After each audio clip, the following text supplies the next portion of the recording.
as Jason Castro rolls to the rim.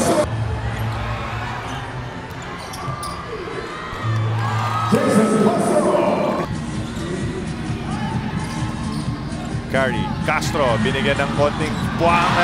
And he makes San Miguel pay that three-point shot.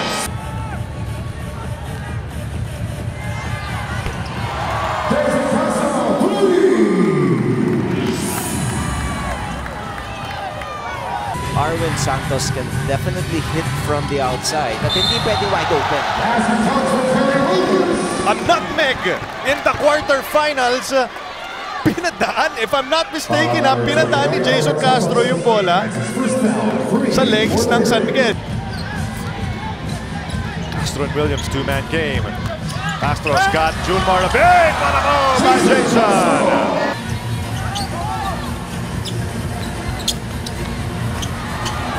And let's take a look first at this drive by Jason Castro. But a screen from Rosario and a finish from the blur. But D&T still with a chance to take the lead here. Castro will attack. Rosario libre. Bang! Bang! San Miguel needs a stop. Jason freaking Castro all the way!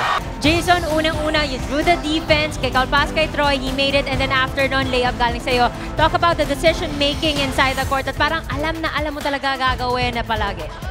Kasi yun nga, pinapractice naman namin at saka yun nga, may confidence ako sa mga teammate ko na kahit ibigay ko sa kanila yung bola, they making a good shot or good decision.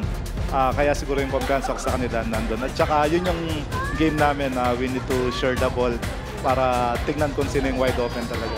Jason, kita naman sa laro nyo kung gano'n nyo talaga gusto makuha tong laro na to. But if you can put into words, bakit? Grabe yung desire and what does it mean for you guys to win, extend the series, or eventually win it kung magagawa nyo? Kasi kung mapapansin nyo, every series na lang with San Miguel, yun nga, lagi kaming short. So, we feel this time na we have a chance. Yun nga, at saka i-prove din namin yung sarili namin sa kanila.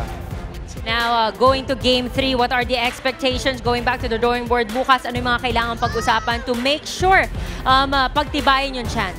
Siguro more on defense kasi alam naman natin si Junmar kaya niyang i-dominate yung paint. So, siguro yun yung number 1 na tignan namin kung paano siya i-stop din.